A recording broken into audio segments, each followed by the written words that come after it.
اسے اگر آپ ویسے کہو کہ یہ 200 روپے لے جاؤ اور 85 روپے خرچ کر کے آ جانا اور بتانا کتنے پیسے بچے ہیں، تو اس کو کوئی پتہ نہیں کہ 200 کیا ہوتے ہیں اور 85 روپے کیا ہوتے ہیں۔ لیکن جب اسے آپ کہتے تھے کہ 3212 کو ملٹیپلائی کرو 55 سے، اس کا جواب وہ پوری نکال کے دے دیا کرتا تھا۔ تو اس کا مطلب یہ ہوا کہ ذہانت، جسے ہم ذہانت کہتے ہیں، اس سے کچھ ہٹ کے بھی ایسا ہے جس کو ذہانت میں لایا جا سکتا ہے۔ پھر آپ ایک اور طریقے سے اگر دنیا پہ نظر ڈالیں تو کامیابی کا تعلق ذہانت سے نہیں ہے۔ اگر ہر ذہین آدمی کامیاب آدمی ہوتا تو پھر اس دنیا میں راج ہمیشہ ذہینوں کا ہوتا۔ لیکن آپ جب بھی دیکھ لیں اس دنیا میں کن ذہن لوگ، کم ذہین لوگ، وہ زیادہ راج کرتے ہیں۔ تو یہ میں نہیں کہہ رہا کہ جو کامیاب لوگ ہیں وہ ذہین نہیں ہوتے، بالکل وہ ذہین ہوتے ہیں، لیکن ذہانت ہی صرف سب کچھ نہیں ہے۔ اب جو ذہانت کی اصطلاح ہم استعمال کرتے ہیں اس کا انالیسس کرنے کے لیے، وہ آئی کیو ہے، انٹیلیجنس کوشنٹ۔ جس کا آئی کیو زیادہ ہوگا اس کا مطلب ہے کہ وہ ذہین زیادہ ہوگا۔ عام حالات میں جب ہم جو طریقہ آئی کیو نکالنے کا وہ ہوتا ہے کہ mental age divided by physical age and multiplied by 100۔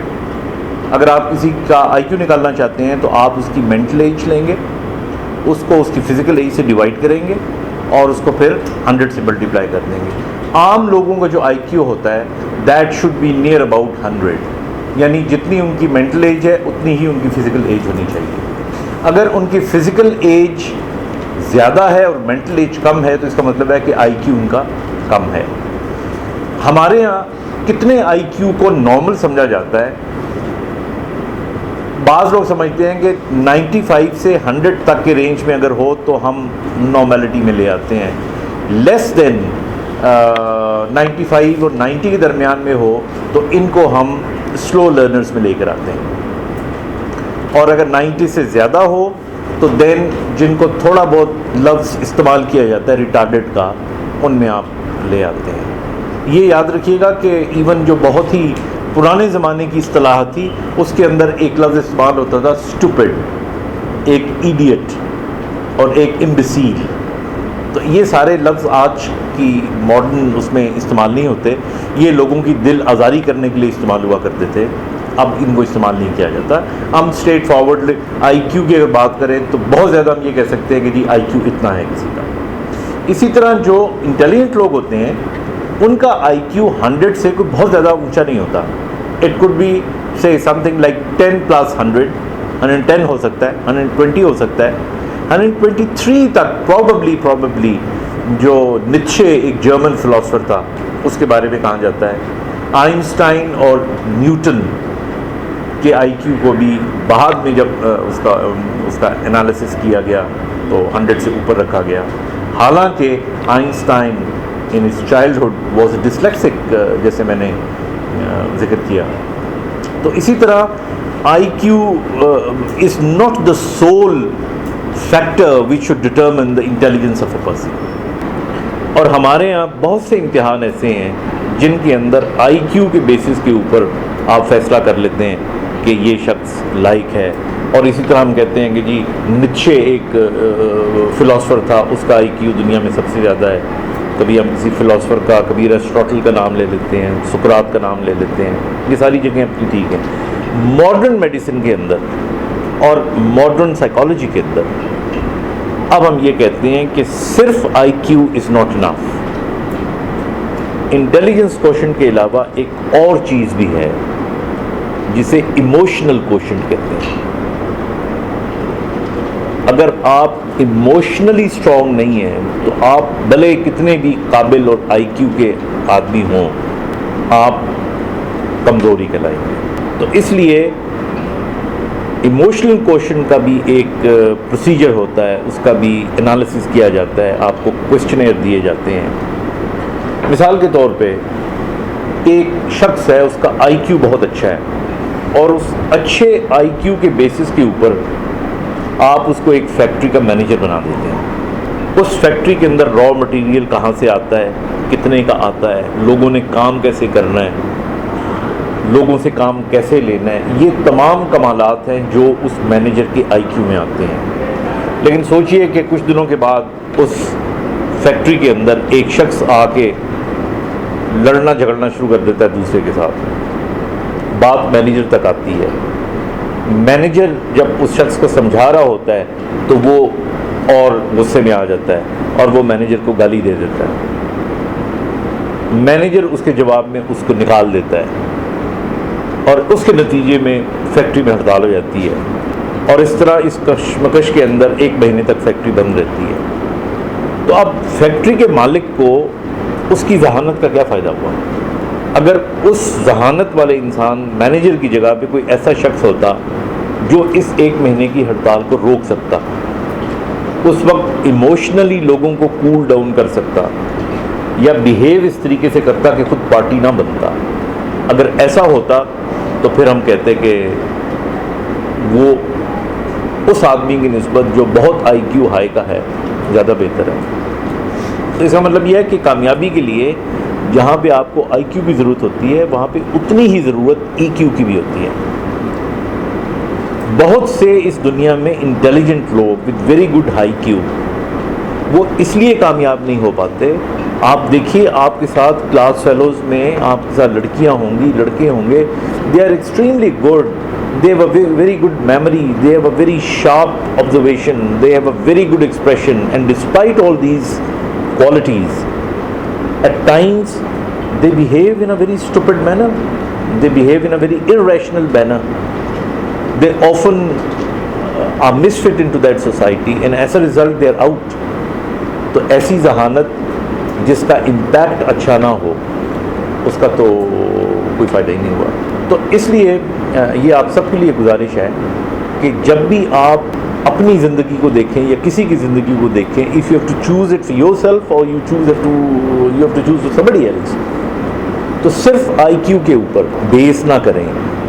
زندگی جو ہے وہ کوئی آئسولیٹڈ دماغی کاموں کا نام نہیں ہے، کوئی آئسولیٹڈ تھنکنگ کا نہیں ہے، وہ انٹریکشن کا نام بھی ہے، اور انٹریکشن کا جتنا بھی کمپوننٹ ہے وہ سارا آپ کے ایموشنل کوشن کے ساتھ آتا ہے۔ میں یہاں پہ ایک اور کانسیپٹ دینا چاہتا ہوں جس کا ابھی تک کسی کتاب میں ذکر نہیں ہے، اور میرا یہ کانسیپٹ غلط بھی ہو سکتا ہے، ہو سکتا ہے کہ اسے فرسودہ بھی سمجھا جائے،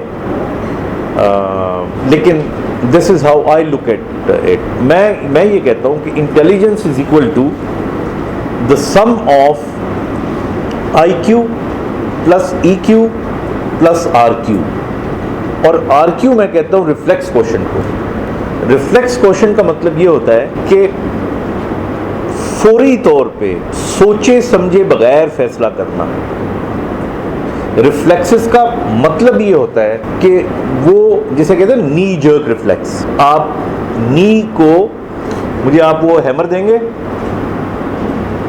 آپ نی کو، کسی کی نی جوائنٹ کو، اگر آپ یہاں فوکس کریں ذرا، آپ تھوڑا قریب آ جاؤ میرے، آلرائٹ، اب آپ دیکھیں یہ دیکھیں آپ نے جھٹکا لگا، اس کو آپ اس پہ رکھ لیں، ٹھیک ہے، بالکل ایزی کر کے، اور یہ دیکھا آپ نے۔ Can we test somebody on this side also؟ alright، آپ اسی طرح بیٹھے رہو، ایسے ہی بیٹھے رہو، تھوڑا سا پاؤں آگے کر لو، ہاں، یہ جھٹکا محسوس ہوتا ہے، اس کو یہاں رکھ لو، alright، ہلا۔ اب آپ نے دانت زور سے دبانے ہیں، جیسے آپ کو چیز چبان، دوائی رکھو، دیکھا جھٹکا بڑھ گیا، جب وہ سٹریس میں آئی تو جھٹکا بڑھ گیا۔ تو اس کا مطلب ہوا کہ جو آر کیو ہے یہ ریفلیکس کوشنٹ ہے، اور ریفلیکس کوشنٹ کا مطلب یہ ہوتا ہے کہ جب میں نے اس سے اسٹرائک کیا تو یہ میسج برین تک گیا ہی نہیں ہے، یہ میسج جب میں نے یوں اسٹرائک کیا تو یہ میسج اسپائنل کارڈ سے ہی واپس آ گیا، it has not actually gone to the brain. بعض اوقات this called monosynaptic reflex, ایک پولی سائنیپٹک ریفلیکس ہوتا ہے جس میں میسج جا سکتا ہے، لیکن جو ریفلیکس ریئیکشن ہوتا ہے یہ اتنا کوئک ہوتا ہے. اب میں اس کی مثال دیتا ہوں آپ کو زندگی میں. آپ دیکھیے جو بہت بڑے بڑے بزنس مین ہوتے ہیں, بہت بڑے بڑے ایڈمنسٹریٹر ہوتے ہیں, اسٹیٹس مین ہوتے ہیں, چیف ایگزیکٹوز ہوتے ہیں, ملکوں کے صدور ہوتے ہیں, سیاستدان ہوتے ہیں, وہ جب نیگوشیٹ کر رہے ہوتے ہیں کسی چیز کے اوپر یا انہوں نے کوئی فیصلہ کرنا ہوتا ہے, تو اگر وہ آئی کیو کو ذہن میں رکھ کے فیصلہ کریں گے پھر تو انہیں بڑا ٹائم چاہیے کہ وہ اس کی پرونس دیکھیں, اس کی کونس دیکھیں, وہ سوچیں کہ یوں کریں گے تو یہ نقصان, یوں کریں گے تو یہ فائدہ, یہ کتنی چیزیں ان کو دیکھنی پڑے گی. اس کے ساتھ ساتھ ان کو ای کیو دیکھنا پڑے گا کہ ان کا ایموشنل کوشن ایسا تو نہیں ہے. مثال کے طور پہ اب دیکھیے ہم لوگوں کا ای کیو, مسلمانوں کا اور خاص طور پہ پاکستانیوں کا بہت ہائی ہوتا ہے. اب اسرائیل کا نام آئے گا تو ہمارا خون کھولنا شروع ہو جاتا ہے. انڈیا کا نام آئے گا, اگر ہم کہتے ہیں کہ جی انڈیا کو ہم اپنی تجارت میں موسٹ فیوریٹ ملک کے طور پہ برداشت کر لیں, تو ہم جیسے پڑھے لکھے لوگ بھی فوری طور پہ کہتے ہیں نہیں, وائی انڈیا, انڈیا کا کیوں بھلا ہو, اس کو ہم وہ تو he is never a favourite. اب یہ اچھا برا کو میں چھوڑ دیں, لیکن this is how emotionally we react. تو اگر کسی ملک کا صدر جو ہے وہ, یا کسی ملک کا چیف ایگزیکٹو کسی کارپوریشن کا, وہ اگر ایموشنلی اتنا اسٹیبل نہیں ہے تو he is likely to make a wrong decision. اب بات ہو رہی تھی آر کیو کی, تو آپ سوچئے کسی ملک کا صدر ہے, یہ چیف ایگزیکٹو ہے, بعض اوقات اس کو فیصلہ کرنا ہوتا ہے, آئی کیو سے کرے گا تو بہت ٹائم لگ جائے گا, ای کیو سے کرے گا, جس طرح میں نے آپ کو کہا کہ لائکنگ ڈس لائکنگ کا ایلیمنٹ پتہ نہیں کتنا ای کیو اس کا اچھا ہے یا نہیں ہے.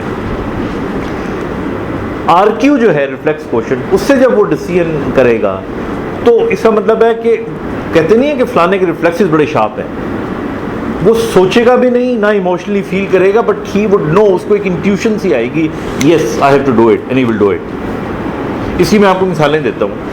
بہت بڑے بڑے بزنس مین جو لینڈ مافیا سے جن کا تعلق ہے, میں نام نہیں لینا چاہتا, وہ جب کسی روڈ پہ گزر رہے ہوتے ہیں اور ایک دم ان کو ایک پلاٹ نظر آتا ہے, دے جسٹ اسٹاپ اور اپنے مینیجر کو کہتے ہیں یار اس کو خرید لو, جتنا بھی مہنگا ہے اس کو خرید لو. انہیں پتا ہوتا ہے کہ آنے والے وقتوں میں اس کی کیا ورتھ ہوگی. وہ اس وقت دماغ سے نہیں سوچ رہے ہوتے, نہ جذبات سے سوچ رہے ہوتے ہیں. That is the reflex. اسی طرح بعض اوقات کوئی ایسا ایشو کھڑا ہو جاتا ہے آپ کے ڈپارٹمنٹ کے اندر, آپ کی ملک کے اندر, آپ کی آرگنائزیشن کے اندر, and you are in a fix. آپ ایموشنلی وڈرا نہیں کر سکتے, آپ انٹلیکچولی اس کے اوپر ڈبیٹ نہیں کر سکتے, and you yet have to make a decision, and that decision which you take, that is according to an R Q. جن لوگوں کا جتنا آر کیو اچھا ہوگا, جتنے لوگوں میں وہ ریفلیکس ایکٹیویٹی زیادہ ہوگی, دے ول ڈو دا بیسٹ. تو اس لیے I always consider intelligence is equal to I Q plus E Q plus R Q. اور جس طرح آئی کیو کو انالائز کیا جاتا ہے, اسی طرح ای کیو کو بھی کیا جاتا ہے, اور آر کیو کو کرنے کے بھی ایک چارٹس ہوتے ہیں, کچھ کوشچنیئر ہوتے ہیں جنہیں دیکھ کے آپ کرتے ہو. پھر اس کے علاوہ 3-4 چیزیں اور جو بڑی امپورٹنٹ ہیں, جن کو اہمیت دینی چاہیے انٹیلیجنس کے اندر, اس میں آ جاتی ہیں آپ کی کریٹیوٹی, کہ آپ کتنے کریٹیو ہیں. Because this is as good کہ جس طرح آپ کی کریٹیوٹی کیسی ہونی چاہیے. ہمارے یہاں عام طور پہ اگر آپ دیکھیں تو the people with very little creative mind and yet they are at a very high place. تو آپ کی جو کریٹیوٹی ہے وہ بھی ایڈ ان کرتی ہے. پھر اسی طرح آپ کی کمٹمنٹ, آپ کی موٹیویشن, آپ کی یہ ساری کوالٹیز, لیکن یہ تینوں کے گرد ہی گھومتی رہتی ہیں جن کے اندر آئی کیو, ای کیو اینڈ آر کیو ہوتا ہے. So I am sure with this little concept اگر آپ ذہن میں کوئی سوال آئے تو آپ مجھ سے پوچھ سکتی ہیں.